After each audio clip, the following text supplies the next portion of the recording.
अल्हम्दुलिल्लाहि रब्बिल आलमीन। भाई, ईसा अलैहिस्सलाम पर कई मुफ्तियों में बहस टकराव है, ईसाइयों में और मुस्लिमों में भी टकराव है। तो आज मैं ये शक सारा का सारा आपका दूर कर देता हूँ, अगर आप समझने की कोशिश करेंगे तो। देखो, सबसे पहली बात तो ये है, अब जब किसी शख्स का हदीसों में, कुरान में जिक्र होता है तो वो शख्सियत होती है, और शैतान उस शख्सियत को आने नहीं देता। सीधी सी बात है, शैतान उसको रोकने की कोशिश करता है। तो मैं शुरू से ही मुद्दा जो है उठाता हूँ। आप अगर सिर्फ कुरान को पढ़ेंगे तो समझ में बिल्कुल नहीं आएगी।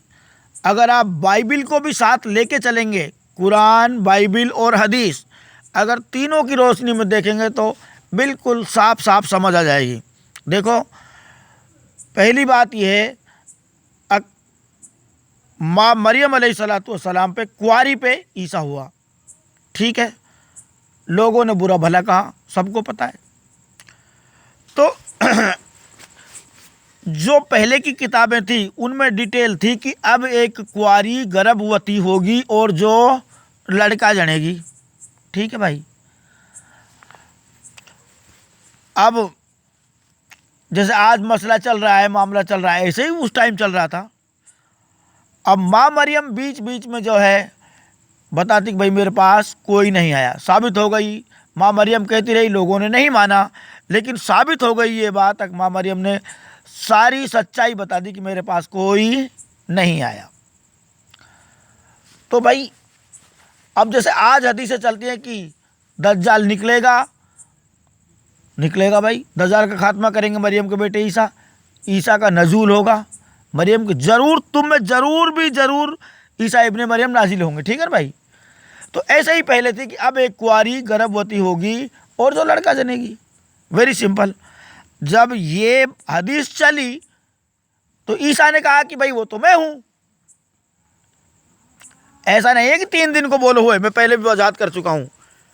ईसा ने कहा भाई मैं हूं, मेरी माँ कुंवारी ने गर्भ जड़ हूं मैं, ठीक है ना, कुंवारी को हुई हूं मैं। लोगों ने कहा चल चूतिया गेलड़ा।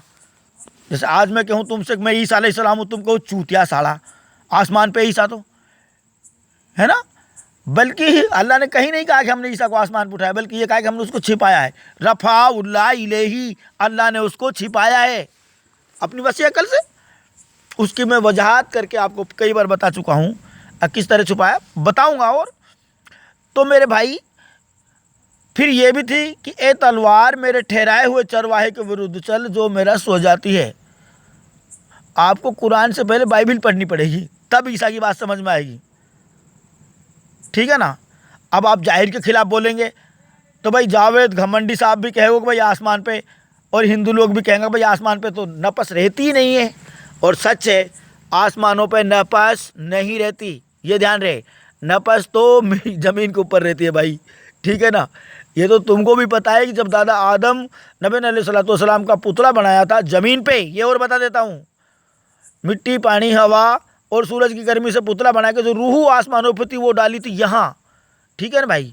और जब मौत होती है तो सिर्फ रूह जाती है, मिट्टी यहीं रह जाती है, ठीक है ना भाई। ऐसे ही ईसा को दादा आदम के ना डाल करके माँ मरियम के डाल दिया, बस इतना फ़र्क हुआ। तो कुंवारी गर्भवती हो गई। अब नंबर आयो बकरीन का गुआड़ को।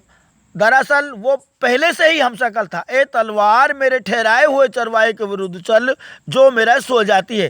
पहले ही अल्लाह ने उस बकरीन के गुआड़ को ईसा का हमशक्ल बनाया था, ये ध्यान रहे। ईसा ने कही तक मेरी जगह कोई और मारो जाएगा, और प्रक्रिया चलती मारा गया बकरियों का गुआड़। तो सूली कैसे लगी भाई ईसा को?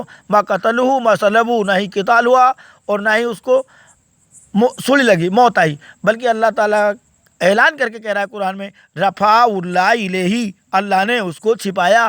Very simple. और फिर तुम पढ़ेगा उठाया तो सारा मामला गड़बड़ हो जाएगा। अल्लाह ने उसको अपनी तरफ उठा लिया आसमान पे, फिर तो सारा मामला गड़बड़ हो जाएगा। क्यों? अरे भाई, फिर इन हदीसों का क्या होगा?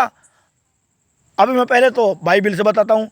मैं तुम्हें भेड़ों की नाई भेड़ियों के बीच में भेजता हूँ, और तुम चिंता नहीं करना है कि तुम्हें वहाँ बोलना क्या है। अल्लाह उसको गवाही बनाएगा भाई। असल में ना मसीहा का मतलब ही ज़मीन की सियाहत करने वाला होता है। अगर आप थोड़ी सी भी दिमाग लगा लेंगे ना तो बिल्कुल टकाटक हो जाएगा काम, लेकिन नहीं लगाएंगे तो भी काम तो ऐसा ही होगा, उससे कोई फर्क नहीं पड़ेगा। लेकिन कोशिश करो समझने की, मैं कहता हूँ समझने की कोशिश करो, ना करो तो भी कोई फर्क नहीं है। जब डर लगो कद, जब हमको छिपाया था अल्लाह ने, क्यों? क्योंकि पीछे मौत थी। आज तो मुझे पता है अल्हम्दुलिल्लाह आगे कामयाबी है। खैर पता तो मुझे उस टाइम भी था कामयाबी है, लेकिन मौत से तो हर कोई डरता है ना भाई। आज तो मुझे मौत से भी डरने लगता, क्यों? क्योंकि वह फीहा बादल मौत, मौत जब हमसे टकराएगी तो मिट्टी में मिल जाएगी, ध्यान रहे, ठीक है ना। हाँ, जब मरे हुए खड़े होंगे। आज अब कैसु अकल की बात कहोगे जब इसको एक समझ में आएगी हैं? और मुर्दा जिंदा होगा भाई, हसर होएगो, लेकिन पहले मौत टूटेगी और सलीब को तोड़ देंगे। सलीब से मुराद मौत है भाई। और जजिया मौकूफ कर देंगे, जानते हैं ना जजिया ये कर था, क्या कर था, कैसा कर था? टैक्स। कैसा टैक्स था? अगर भाई 20% हमें दो, मुस्लिमों की अधीनता स्वीकार करो और बाकी तुम अपना दीन मानो। ऐसा नहीं करेंगे ईसा, या तो ईमान वाले, ऐसा भी नहीं कि भाई मुस्लिम रहो, ईमान वाले, इंसान इंसान इंसान इंसान is the best in space. ये और बता देता हूँ, ये ध्यान रहे, ठीक है। इंसान बनो, ठीक है ना। और छूट नहीं मिलेगी, नहीं तो पीछे पीछे हटो, पीछे हटो, पीछे हटो, कोई ज़रूरत नहीं है, ठीक है। ये बड़ा मामला है। मिट्टी पे, पानी पे, सूरज पे, हवा पे, जितनी भी जियाजून है सब पे कब्जा करेंगे ईसा, सब कुछ छिनाएंगे शयातीन से, ठीक है ना। सुधरेगा कैसे ना है? पानी की एक बूंद नहीं मिलेगी, क्यों नहीं सुधरेगा भाई? हैं? पानी बिगर कैसे जिएगा इंसान? हवा बिगर कैसे जिएगा इंसान? क्या बात कर रहे हो? सब सुधर जाएगा, ठीक है ना। सुधरना पड़ेगा, नेकियां चाहिए, नेकियां नेकियां। ऐसा नहीं है करे बुराई सुख चाहे कैसे पावे कोई, रोपे बिरवा आग का आम कहाँते होए। अगर हम बुराई करेंगे और जन्नत में जाने की कोशिश करेंगे तो कैसे पहुंच पाएंगे भाई? हमने तो भलाई करनी है, नेकियां करनी है, नेकियां नेकियां नेकियां चाहिए जन्नत में जाने के लिए। वल अस्र इन्नल इंसान लफी खुस्र इन्नल लज़ीना आमनू व अमिलुस स्वालिहात। अच्छे अमाल जरूरी हैं। और ऐसे ही सूरह कहफ में अल्लाह ताला कह रहा है वह आमिलुस स्वालिहाती जन्नातुल फिरदौसी नुज़ूला, उनका नुज़ूल होगा जन्नत में जिन्होंने नेक अमल किए, ठीक है ना भाई। हाँ खैर बहरहाल जो भी है, मैं बीच बीच में कहीं का कहीं चला जाता हूँ। मेरा कहने का मतलब ये है, अब जब किताब में डिटेल थी तो ईसा ने कहा कि मैं हूँ, लोगों ने कहा तू गेल डोआ, फिर ईसा ने कहा मेरी जी कोई बकरीन ग्वाड़ मरेगो, फिर सचमुच बकरीन को ग्वाड़ मारो गयो और ईसा बच गो। घनी प्रक्रिया वहाँ चली, कोई न कही तू भूत आ, कोई न कही ओ नहीं वही मारा गया, कोई न कही नहीं नहीं नहीं नहीं तू नहीं ईसा नहीं आ।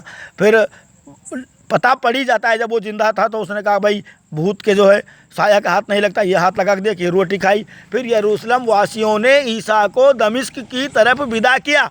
ये बाइबल में है कि डिटेल भाई।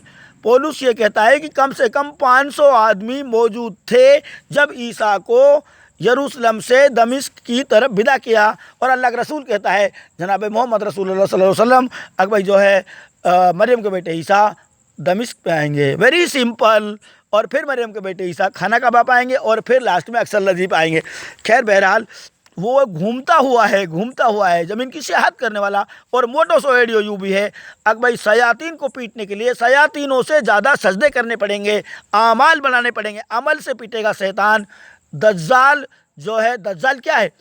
दज्जाल में शयातीन दृढ़ बसा बांधेंगे। यरूशलेम को बसाने की आज्ञा से लेकर अभिषिक्त प्रधान के 7 हफ्ते में होते 49 मरतबा अल्लाह ताला ईसा को अभिषिक्त करेंगे, 49 गाँव बनाएंगे और 49 नाम से ईसा रह के आएंगे इस ज़मीन पे, ठीक है ना। कोई कोना ऐसा नहीं बचेगा जहां ईसा सजदा नहीं करेगा, ये ध्यान रहे। और गृहस्थी में घर्षण करता हुआ आएगा, ऐसा नहीं आएगा तुम्हारी तरह जकात खाली ले लिया, मजा उड़ा लिया। मजा उड़ाना जन्नत ना मिले, शैतान थोड़ी पिटाई हुई भाई। शैतान के लिए तो बड़े बड़े अमल चाहिए, ठीक है ना। तो मेरे भाई वहाँ वो बात साबित हुई। ऐसे ही आज तुम लोग कहते हो अगर भाई ठीक है आसमान पे, अरे ये आसमान वाला सब तो अल्लाह ने कहीं लिखा ही नहीं कि हमने उसको आसमान पर उठाए, बल्कि अल्लाह ने तो कहा रफा लाई हमने उसको छिपाया। Very simple. एक तफसीर माँ चोट देती है कुरान और हदीस की, ठीक है ना। और हदीसों में भी है, अब तुम उस वक्त किस हाल में होगे जब मरियम के बेटे ईसा का नजूल होगा। तो असल में ना जो मेन नजूल है वो तो जब होगा जब हसर हो जाएगा, जब मरे हुए खड़े हो जाएंगे, और मरे हुए जब खड़े होंगे जब मौत पे विजय प्राप्ति होगी, ठीक है ना। हाँ, ऐसे नहीं खड़े होंगे। और तुम्हारा इमाम तुम ही में से होगा, उन्हीं में से रहेगा इमाम जनाब मोहम्मद रसूल अल्लाह सल्लल्लाहु अलैहि वसल्लम, जिसको इमाम मेहदी अलैहिस्सलाम कहते हैं। मैंने पूरी डिटेल बता रखी है, लेकिन लोग समझने की कोशिश ही नहीं करते। लोग तो अभी हवा हवाई पे हैं। कोई बात नहीं, रहने दो, ये कोरोना और भेज देगा, अल्लाह कोई फ़र्क ना पड़े, सब सीधा हो जाएगा, कोई ऐसी दिक्कत वाली बात नहीं है। और ये तो मैं भी नहीं चाहता कि लोग इतनी तरह उलट पुलट हों, लेकिन भाई ये तो अल्लाह की मर्ज़ी है, मेरी तो मर्ज़ी चलना रही ना, यूँ भी तो बात है। और खैर बहरहाल मेरे कहना का मतलब ये है, जावेद साहब ने कह दिया भाई आसमान पे, भाई वफ़ात, अरे आसमान पे नहीं जाती है, जिस्म समेत आसमान पे कोई नहीं गया, और ना ही अल्लाह ने कहीं कहीं कह देता तो हम भी मान लेते। लेकिन तुम लोग ज़बरदस्ती ठोक रहा हो तो ठोक ही जाओ, बस कोई फ़र्क ना पड़े। यही ज़मीन पे रह के और सारा शयातीन ने ठोक के सारी रूह ज़मीन पे आएंगी, सारी ज़मीन पे रूह खड़ी होंगी और हश्र शुरू हो जाएगा। इसरा और असरा दो हिस्से हैं, कुरान पूरी डिटेल बता रहा है, लेकिन तुम्हारी समझ में नहीं आती तो मैं क्या करूं। बाइबल और कुरान और हदीस तीनों को आप पढ़ेंगे तो बिल्कुल साफ साफ समझ में आ जाएगा, और कुछ भी नहीं पढ़ेंगे तो भी कोई बात नहीं, अगर पूरी वीडियो हमारी देख ली तो सब कुछ समझ में आ जाएगा अब मामला क्या है। और मैन ऑफ द मैच ईसा है, ये मैं फिर बता रहा हूँ आपको।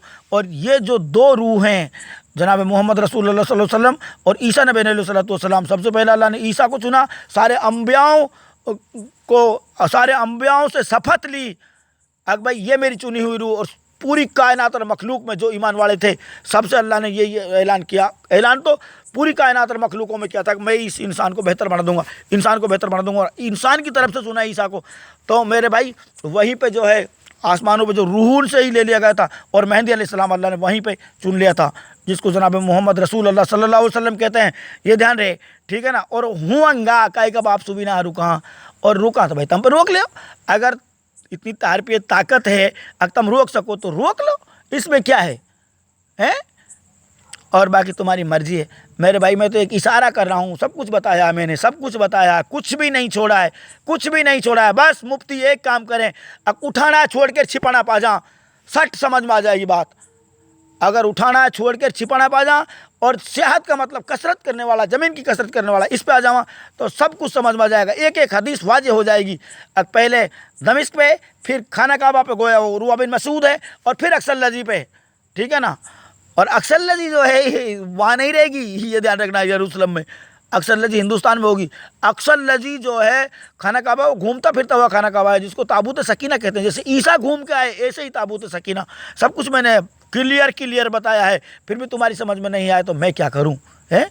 और आएगी समझ में, आज ना आए तो कल, लेकिन आएगी ज़रूर, हसर हो जाएगी जब आएगी, अब ना आएगी तो इसमें कोई दो राय नहीं, ये ध्यान रहे। अल्हम्दुलिल्लाहि रब्बिल आलमीन।